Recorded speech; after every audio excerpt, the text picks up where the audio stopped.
Welcome back, lawn lovers. BW here. Hey, it's time to mow the baby grass. It's October 6th today, or 36 days since I planted my new grass seed, and it's finally long enough to mow for the very first time. University research says that new cool season grasses should be mowed to 2 inches when it reaches 3 inches in length. They say that doing this helps to stimulate tillering, or new grass leaves to grow, from the grass plants, and helps the lawn to thicken up sooner. I start mowing as soon as any of the grass reaches 3 inches, but I'm only going to mow the grass that's tall enough to mow. A lot of leaves have already fallen on the new grass.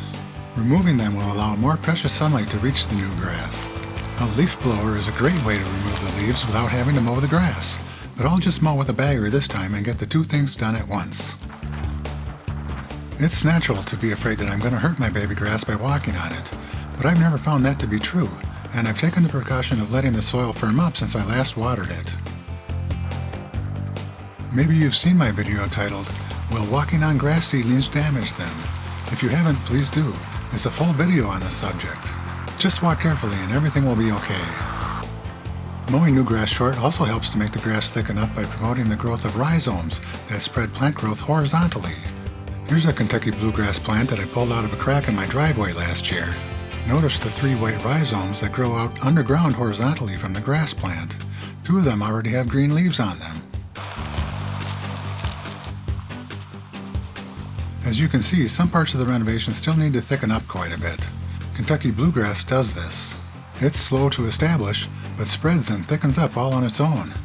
By the end of next summer, the thin areas should be just as thick as the rest of my lawn. I must confess that I'm a little worried about this renovation. It's not coming in as well as usual. The shade from the tree and the shade from the house aren't helping very much, and the digging by the raccoons hasn't helped either. Additionally, there seems to be an issue with the soil that runs right down the center of the lawn. That has also made it difficult for the new grass in some of my other renovations. There may be a little more clay in that soil, or it may be a little more compacted. In any case, the Kentucky Bluegrass will likely fill in on its own by the end of next summer, but I'm thinking about giving it a little help. I could just wait and see how it turns out after early spring, and overseed it if I need to, like I did the shady part by the fence in my last renovation. That turned out incredibly well. Or I could try a dormant seeding experiment by applying more seed this fall before the snow falls. What would you like to see me do? I could do nothing at all and let it fill in on its own, wait and overseed in the spring if I need to, or I could try a dormant seed this fall.